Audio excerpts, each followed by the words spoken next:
Roma số 10 章9到11節。 Kita akan membaca Alkitab. Kita buka di dalam kitab Roma pasal 10 ayat 9 hingga ke 15. Ini câu 10 章9節。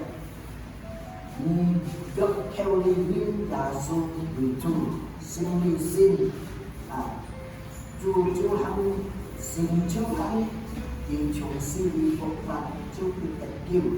就是因為你心裏相信，就可以稱義；求你承認，就可以得救。就是經上講，凡信佢嘅人，必不至於羞愧。猶太有是因沒有分別，因為眾民都以為主，而家後悔一切，求告佢嘅人，因為凡求告主嘅人，必得救。人自認為是聖潔，因為求佢那，為求他嘅義，因為聖潔那。Mô du sinh chọn thôi để ban đầu thắng ná dọc mô du phun cháy chèn nếu ban đầu chọn thôi ná dù kinh xong sau khi con phục kiếm chọn chi sinh lên nhìn thì nó sẽ gây cực chúng có tay mấy cảm mình. Kitab Roma pasal 10 ayat 9 hingga ke 15 demikian bunyinya. Sebab jika kamu mengaku dengan mulutmu bahwa Yesus adalah Tuhan dan percaya dalam hatimu bahwa Allah telah membangkitkan Dia dari antara orang mati, maka kamu akan diselamatkan. Karena dengan hati orang percaya dan dibenarkan, dan dengan mulut orang mengaku dan diselamatkan. Karena kitab suci berkata, barang siapa yang percaya kepada Dia tidak akan dipermalukan. Sebab tidak ada perbedaan antara orang Yahudi dan orang Yunani. Karena Allah yang satu itu adalah Tuhan dari semua orang, kaya bagi semua orang yang berseru kepadanya. Sebab barang siapa yang berseru kepada nama Tuhan akan diselamatkan. Tetapi bagaimana mereka dapat berseru kepadanya jika mereka tidak percaya kepada Dia? Bagaimana mereka dapat percaya kepada Dia jika mereka tidak mendengar tentang Dia? Bagaimana mereka mendengar tentang Dia jika tidak ada yang memberitakannya? Dan bagaimana mereka dapat memberitakannya jika mereka tidak diutus? Seperti ada tertulis, betapa indahnya kedatangan mereka yang membawa kabar baik.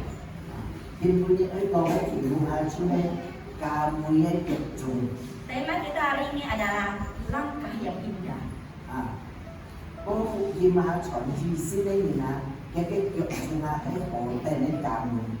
Orang yang memberitakan Injil, langkahnya itu sangat indah. Paulus berkata, jikalau mau diselamatkan, terlebih dulu harus percaya. Orang bisa percaya karena mereka mendengarkan Injil. Ada pendengaran firman Tuhan karena ada pemberitaan.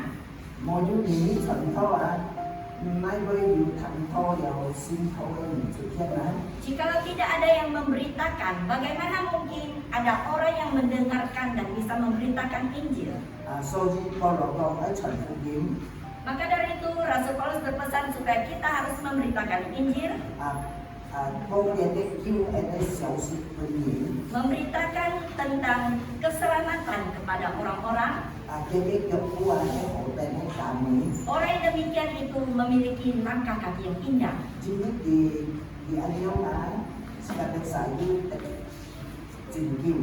Karena dengan langkah mereka, maka kita bisa diselamatkan.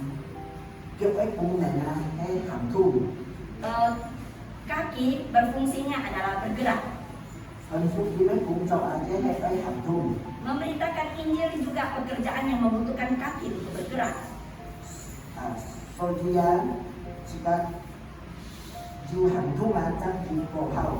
Jikalau ada gerakan, maka ada manfaatnya.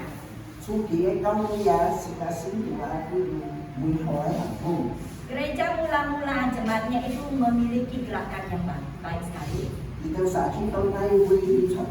Mereka memberitakan Injil sampai dimanapun. Kadang-kadang kita tidak memperhatikan kaki kita. sebagai doa so kamu ni ya, juga so jago, masai anjiannya orang. Kadang-kadang orang hanya berkata, wah ini orang Masai ini anjian, wajahnya sangat cantik, kita ke sampu anjian, bajunya sangat cantik, kita kita facong anjian, atau dandanannya yang begitu cantik. tadi di nongkrong tau kita Tapi mereka tidak pernah berkata tentang kaki orang itu. Dalam pemikiran manusia, kaki itu adalah satu bagian tubuh yang kasar. Kaki itu sangat perlu dikasihani ya. Jadi ya, jadi coba Antonina jika mau kita coba cici Karena jikalau tanpa kaki yang menopang tubuh kita,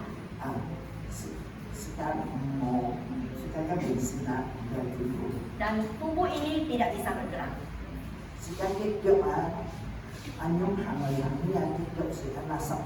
Karena kita sering dibawa berjalan ke sana kemari, kaki itu memang kondisinya kotor.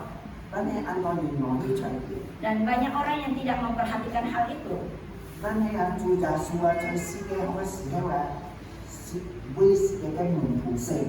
Tetapi teladan Tuhan Yesus ketika dia masih di dunia, dia pernah membasuh kaki murid-muridnya. Yesus juga ingin supaya murid-muridnya itu saling mencucikan kaki.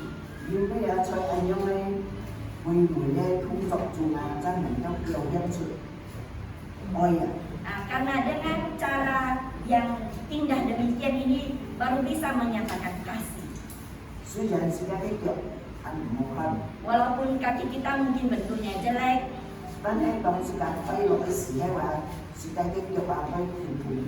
tetapi ketika kita sedang bersuka cita, gerak, kaki kita akan digerakkan. Kalau kita sedang marah, kita akan menghentak-hentakkan kaki kita. Dan ketika kita ketakutan juga, kaki kita akan gemetaran.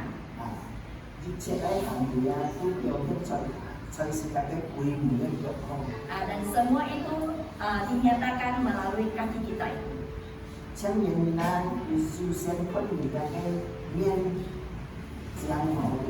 Kalau anak-anak muda, pertama-tama yang dilihat dari seorang gadis adalah mukanya cantik atau tidak.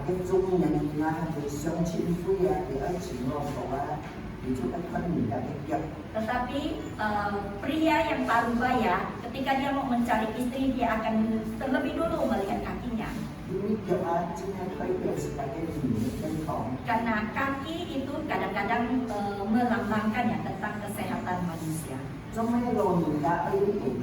Mengapa kalau orang tua berjalan menggunakan tongkat?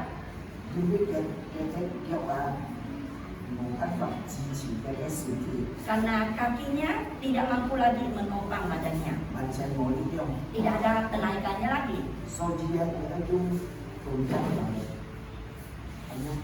Sehingga dia membutuhkan tongkat untuk bisa menopang tubuhnya itu.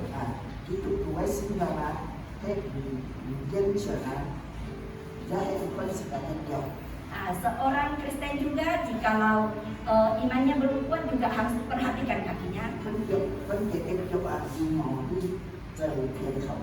Adakah dia gunakan kakinya itu untuk memberitakan Injil atau berjalan ke arah kerajaan surga? Adakah dia melakukan perbuatan yang baik?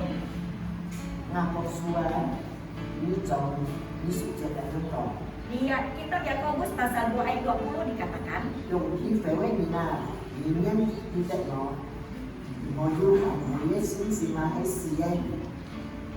hai manusia yang lebam, maukah engkau mengakui sekarang bahwa iman tanpa perbuatan adalah iman yang kosong dan lemah?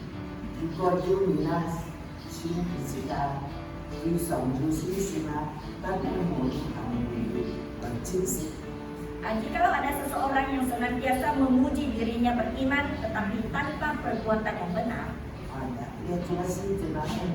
Tuhan. Iman seperti demikian adalah iman yang kosong. Dia kesensimannya menjadi Iman seperti demikian tidak bisa menyelamatkan dirinya sendiri. Sintia mau dibunuh cuma siapa? Tubuh tanpa roh juga mati. Sensimannya mau dihambuya kayak siapa? Iman tanpa perbuatan juga mati. Sebagai jawab oleh taksir yang Kaki kita menapak ke tanah yang basah. Dipu bunyi hijau. Selangkah demi selangkah kita menapak dengan mantap. Jangan kau jauh sebagai orang kerja. Supaya bisa meninggalkan jejak yang bagus. Jauh thiên luar tua, jauh bagai ini. Langkah kaki menuju ke kerajaan surga sampai kemana? Jadi sinyalnya jangan kau tonai ini. Imannya bisa sampai kemana? Mau cewek yang kau tahu juga ini. Jikalau orang yang tidak bergerak maka dia tidak bisa sampai ke tujuan.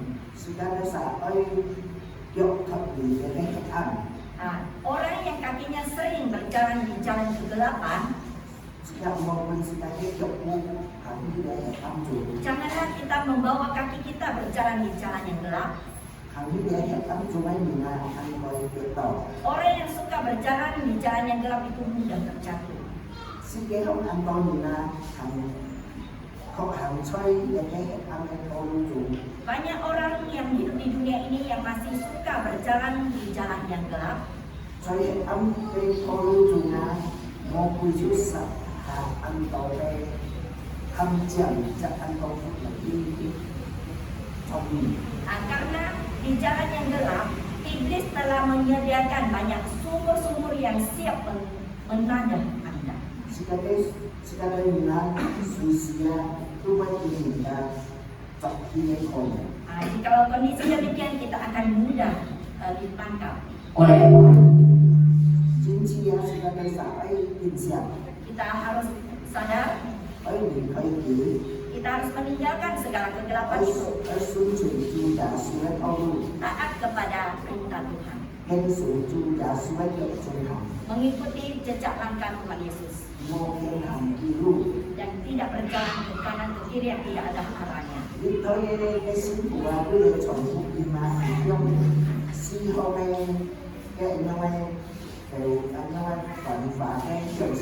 Dan orang jemaat di gereja mula-mula itu mereka meninggalkan segala kemewahan dunia hanya untuk memberitakan Injil. Dan karena untuk melakukan pekerjaan Tuhan dia rela meninggalkan keluarganya, meninggalkan kampung halamannya untuk memberitakan Injil. Walaupun itu sangat berbahaya, tetapi mereka tetap memberitakan Injil. Dan mereka berjuang untuk Tuhan, meninggalkan langkah kaki yang indah.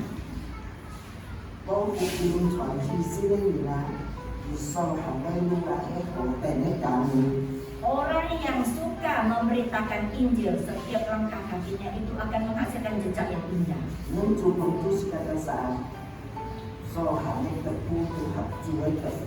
Kiranya segala langkah kaki kita bisa sesuai dengan langkah kaki Tuhan. Dan kita bisa meninggalkan jejak-jejak kaki yang indah untuk memuliakan nama Tuhan.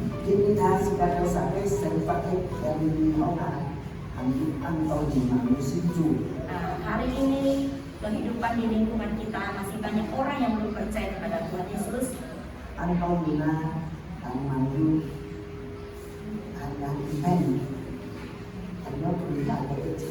Dan banyak orang yang belum mau membuka hatinya, melepaskan tanggung jawabnya.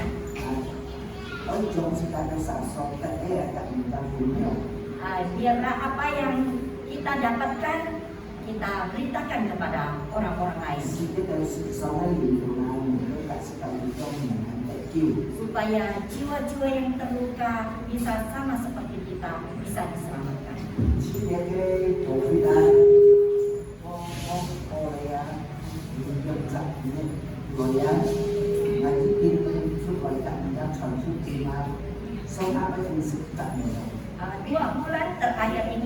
semenjak COVID semakin memudah, Ibu Manjung sudah keluar untuk memberitakan Injil. Kira-kira ada 450 jiwa yang sedang diinjili. Di Siantan ada 10 hingga 20 jiwa. Jadi gue tapi belum kedua, tapi yang kedua sungai banyak. Jadi ada yang lain. Lagi ya, menjaga manmunjola, nanti. Ibu Manjung mengadakan penginjilan ke berbagai tempat, ke Jeruntu, ke Imam Bonjol, ke Kota Baru, dimanapun kalau disuruh dia akan datang. Kita saja cinta sama dengan dan banyak orang juga membenarkan banyak jiwa-jiwa baru kepada Ibu Manjung. Dan sudah ada 9 yang sudah dibaptis.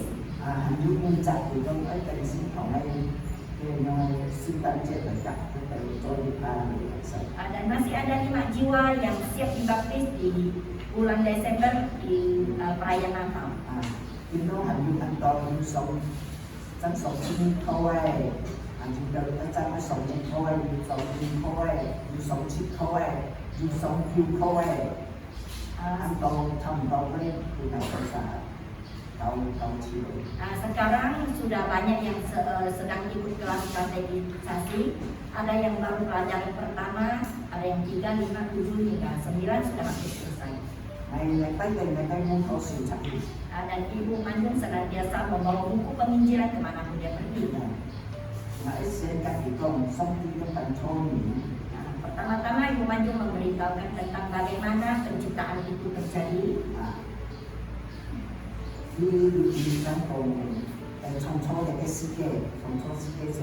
Menciptakan dunia dan seisinya. Hari ke-6 manusia diciptakan. Dan seterusnya penginjilan itu dilakukan.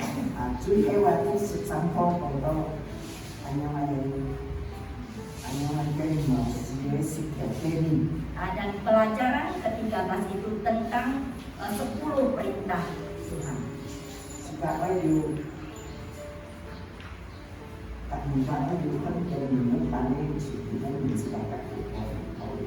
Memberitakan Injil juga harus melihat kondisi orang itu.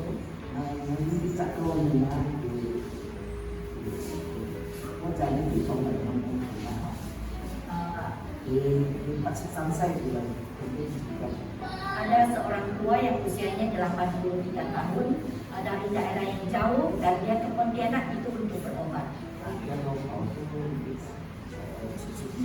Istrinya usianya 75 tahun.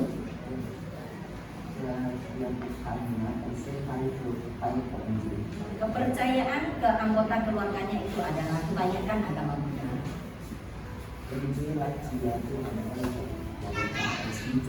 Tapi anak laki-laki yang ada di Pontianak ini ingin orang tuanya bertobat dan menerima Yesus.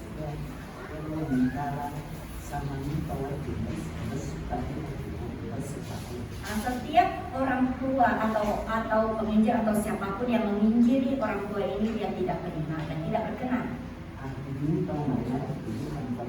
Tapi ketika diinjili oleh Ibu Manjung, mereka sangat sukacita. Ibu Manjung memancing dia dulu dengan cerita tentang politik, tentang berita dunia, tentang berita Indonesia. Kemudian Ibu Manjung bilang, saya masuk ya ke berita Injil. Dia bilang diam. Dia sudah mengikuti 2 kali pelajaran.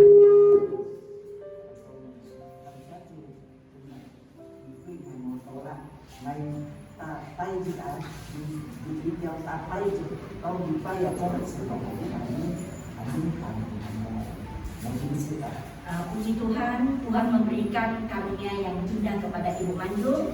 Dia melakukan tugasnya dari Senin hingga Minggu, tidak berhenti. Itu adalah kesempatan yang sangat baik. Ada satu proyek yang sangat besar.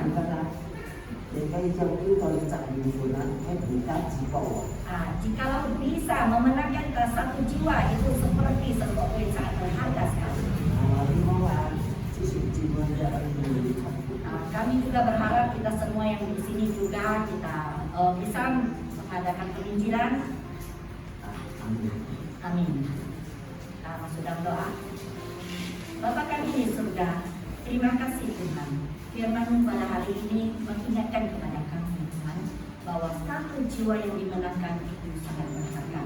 Kami tahu, kami mengerti Tuhan, dunia semakin hari bukannya semakin membaik, dunia semakin hari semakin merosot.